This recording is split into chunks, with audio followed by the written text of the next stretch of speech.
A moment that really defined me, I would have to say, is when my friend Fritz died.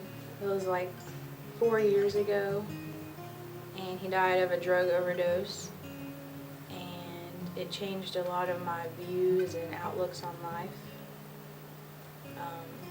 It changed the way I think about religion and the way I interpret meanings of dreams, and the way that I go into friendships. Like now I go into a friendship or a relationship giving it my all and doing all that I can to be there, giving 100% because I know that maybe one day they won't be there and I want to get as much out of it as I can.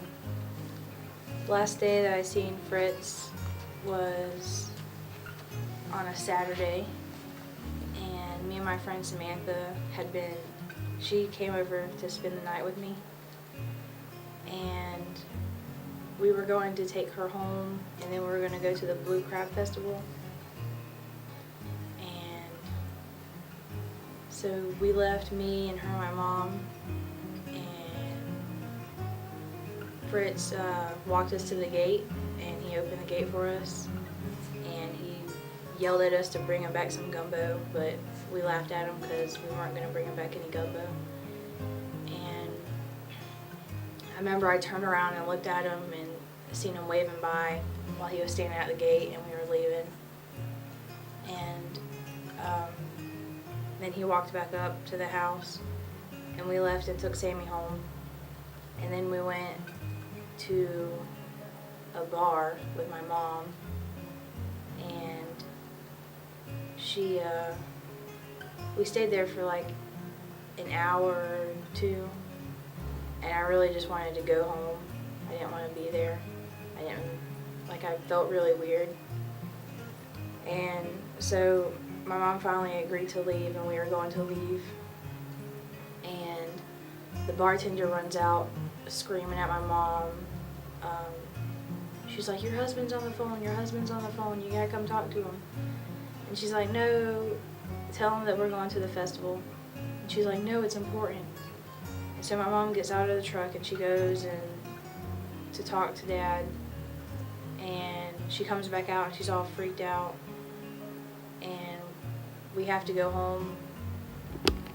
And we get to the beginning of the road, and there are cop cars everywhere, and my dad's in the back of the cop car, and I'm freaking out and crying, and I don't know what's going on.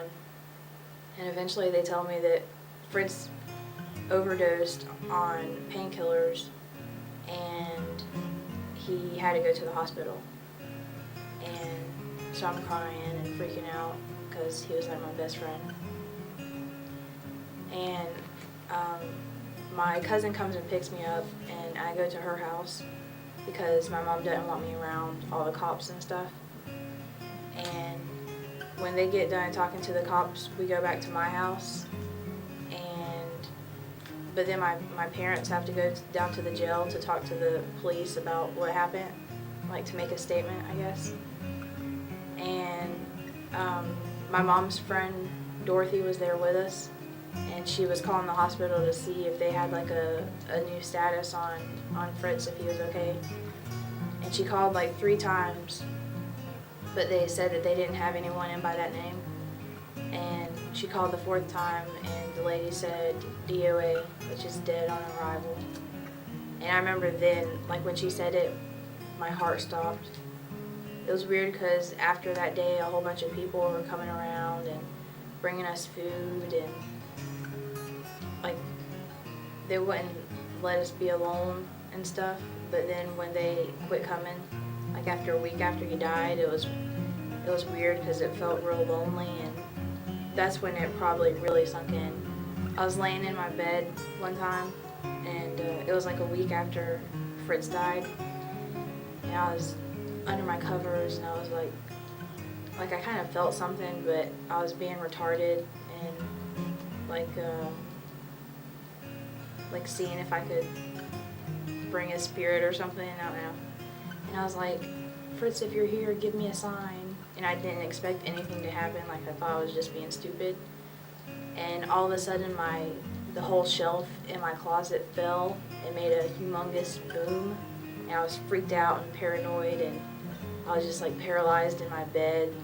Well, Fritz was kind of like an alcoholic, and the way he died was drinking and mixing drugs and stuff. And my motto is live high, die high from him, because he lived high and he died high. And so every year on the day that he died, I'd drink a beer